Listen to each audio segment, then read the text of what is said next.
Happy Sunday, boys and girls. How you guys feeling? And I'm guessing you're full of jubilation. We had a great and enjoyable, positive time on the stream last night. And I just want to thank everybody who participated in the chat. Big shout out to all of you lot. You know who you are. Massive 101 shout out to all of you guys. And Arsenal are embedded in fourth place. Not just in fourth place, embedded by 4 points clear of West Ham. So for me, I think, guys, it's very important to understand where and how we've got to this place. We've got to this place because of the trust in the young players, the culture that Arteta has changed, and this train has left the station. This boat has sailed away from the harbour, and everybody who's been left behind, a la those players who have not bought into the philosophies, will now have a mountain to climb to get back into the team. Now, Martinelli is a good stretch of that. Martinelli at no point last season was a starter. So by all fair accounts, it's taken him a year to get back into the team. After the game, Arteta talked about all the things that he had to learn in terms of the team games. Because remember, he was like road run. He was going 100 miles an hour. And as the saying goes, Martinelli had to slow down in order to speed up. And you can see how that's developed his game. He's got a much more well-rounded game now. And what it tells you is, if Arteta is having the patience to wait for a year for one of his players to develop, it tells you literally why he hasn't started a few players. It really does answer a lot of questions, guys, because we can't argue with what Arteta's done. We can't. We can't say, you know, all the times we say, where's Martinelli? Where's Martinelli? Free Martinelli, hashtag free Martinelli. All the times that we were saying that, Arteta was developing him behind the scenes. And now you can see what a fully developed Martinelli looks like. So bravo, Arteta. Well done. Your skills are fully on display. All the stuff you did at Man City when you were developing all of those players are fully on display. These things don't happen overnight. And I think we have to accept that as Arsenal fans. This kind of development with young players does not happen overnight. And we've seen with the likes of Martinelli, Smith Rowe is just lights out right now, completely on the case. And Saka's looking as good as he's ever looked before. And he still has a way to go, Saka. But he's at the top of his game. And one of the guys, I believe it was Tony or Bertrand, mentioned, it could be put to the point that Saka is seeing what's happening with Smith Rowe, what's happening with Martinelli. And he's just like, bro, I got to up my game. I got to get to that level where those guys are, because if I don't, them guys are going to leave me behind. And it's going to be sooner or later that Smith Rowe's going to be replacing Saka in the national team. That's what's literally going to happen right now. Smith Rowe, again, high scoring player in the Arsenal team, 8 goals and 2 assists this season. He becomes the team's top scorer. And that is very efficient for a 20-year-old. In fact, Arsenal set a Premier League record yesterday where they had 3 players under the age of 21 scoring 3 times. Never been done before. And it's great because when everybody says trust the process and back the players and the young players are the way forward, this pretty much proves it. 52% of Arsenal's goals have come from players under the age of 21. So big kudos to all the players at Arsenal, big kudos to the manager, and big kudos to Edu, because we haven't really bigged up Edu enough this season. We haven't, yeah? We've all talked about, Martinelli. Me personally said Martinelli was pretty much the only thing that I can give you respect for, because a lot of the other things kind of were out of your hand. Yeah, you brought in Sambi and all that, but Vincent Kompany was a man that talked about Sambi. He was a man that said, bro, I got someone for you, and he's on the level of Cesc Fabregas. And that's when them guys are like, all right, let me take a look at him. So not really going to give you credit for that. But what I can say is that the players that you've brought in as a whole, a plethora of young players and talent, are really doing their job. And we can talk about Gabriel, we can talk about Ben White, how he settled in, Tomiyasu, Aaron Ramsdale. I mean, you can go across the board, Tavares, and these players are just lights out. They're the best players in the team. By no means, outside of Lacazette, yeah? By no means is the likes of Xhaka, Partey, and Aubameyang really carrying the swing. Nobody can call them leaders on the pitch. Lacazette is the only player that we can say is a leader on that pitch, because he's the one that's bringing the metal every game. Yeah, for the rest of the veterans, they're being carried by the kids. That's just how it is, guys. Sorry, yeah, you know me, yeah. Have to eat humble pie when you get it wrong, but just rip the band-aid off and say it how it is. These kids are leading by example, and the stats and figures show that. And it's such a glory to see it happening right in front of our eyes. And I've always talked to you guys in the darkest days as Arsenal fans. I've been there trying to shine the light on these kids.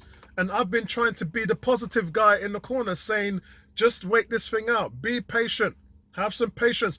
And while you're doing that, get behind the team. And that is starting to pay off a little bit, guys. So listen, we're not out of the woods yet. Yeah, it's not like the season's finished today.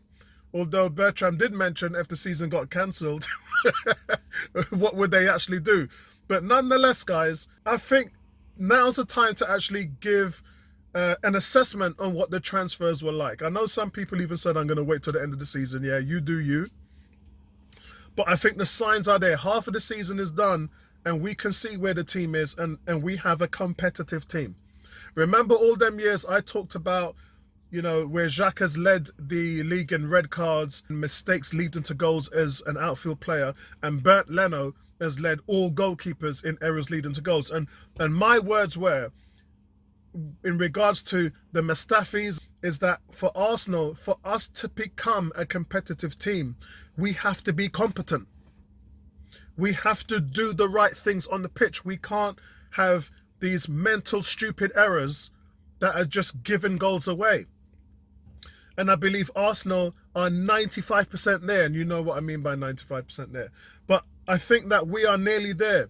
We have rooted most, but all of the problems out, and the team on the pitch are competitive and they're competent and they don't give games away, bar 5%.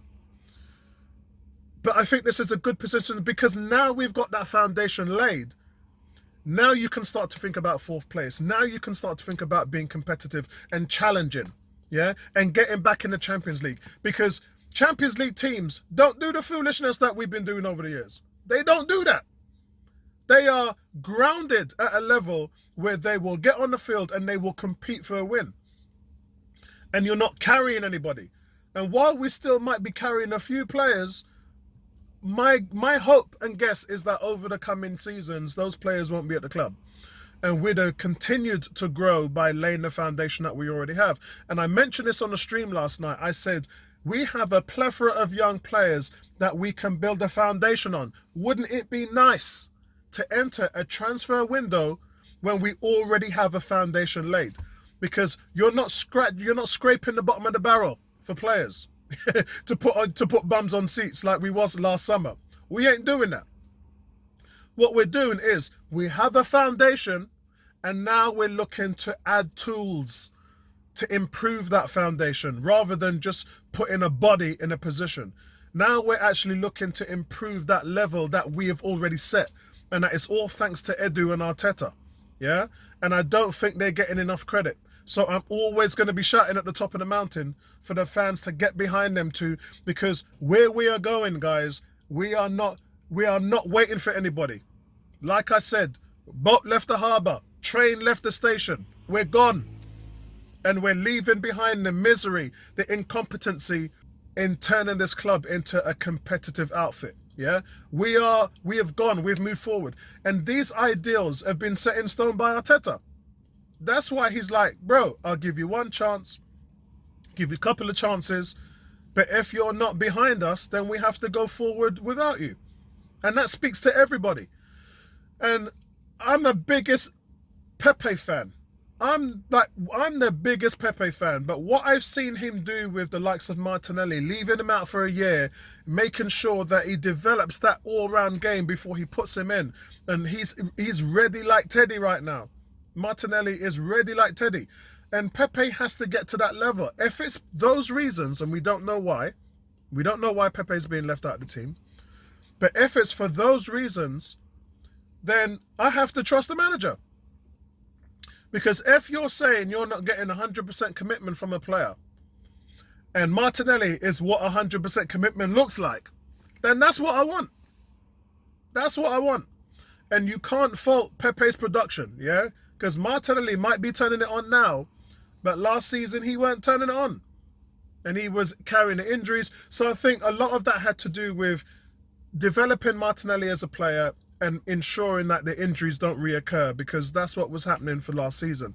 And Arteta's at a point now where he's just padded Martinelli and cotton wool, and he's saying, look, now this player's ready.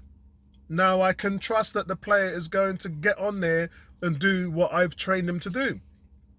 So I don't know why the Pepe issue is happening, but I'm going to continue to back Pepe because he's my boy, but I'm going to back the manager at the same time because the manager's delivering. Manager's delivering, guys. Sorry. Manager's delivering. No matter what you feel about the manager right now, Mikel Arteta is delivering on a plate. On a gold platter plate. He's delivering. And what this means is if we can now look into next season and kind of put a stamp on what we need to improve on our away form, the midfield play, ball possession football, and being more clinical in front of goal. If we improve on those things, or just a few of those things, then I can't see how we can't challenge for 4. And as I said, guys, I've never ever said that we would finish 4th. And I'm not saying it now. I'm saying that we would be in a position to compete for 4th. And isn't that a wonderful place to be? Because if you fail, you're in the Europa League and you're top 6. But if you succeed, you're in the Champions League and you have a boatload of 40 million fresh money that you can spend on players to go on top of what you already have with your sustainable model. And that's very important for a team like Arsenal. So I think this means quite a lot. And it can only happen with the backing of the fans. And I know, as I said, I put a statement up on the forum, and some of you didn't like it, but it is what it is, guys. Because what it means is that everyone has to get behind this team, because they can only do it with the support of the fans. And really big shout out to everybody who's got behind the team now. And I feel like we can only move together forward as one. Manager, technical director, players, fans, we can only move together as one. You can bring the owners into this, but the owners have been doing their job. The owners have been putting their money into the team. That is the one consistent factor in this team. Yeah? The fans have turned on the manager, and in certain ways, the fans have turned on some of the players. They've never really trusted Edu. They've called out the technical director. Vinay's even been thrown all around the place. But the one deciding factor in this team over the years has been the board. Throughout all this turmoil, the board has said, we're going to back our technical director and manager, and we're going to give them all the funds they need to make this thing work. That's the one thing that's worked. And I ain't heard anybody, all the cries of sack the board and get rid of Kroenke and all this, all of that is just dissipated. I ain't heard it in months, because everybody knows they're doing what they're supposed to be doing. They're not the problem. The problem can be located elsewhere. If we're not successful, it got nothing to do with the Kroenkes. Nothing. So I also want to address, Rob Holding came to the 4th official and talked about racism. And it wasn't a lot of people. I think it was just located to a couple of guys. And the police are investigating now and hopefully we're going to see what that looks like. But big credit to Rob Holding to actually spotting it out and getting up and doing something about it. Because how many times have you seen stuff like this happen and the players just sit down and pretend like it don't exist? Rob Holding didn't do that. Rob Holding didn't shut himself off from the situation. He stood up and was accounted for. And he backed his players. He stood up for his players. And he did it in the right way. And big credit, big credit to Rob Holding. Yeah?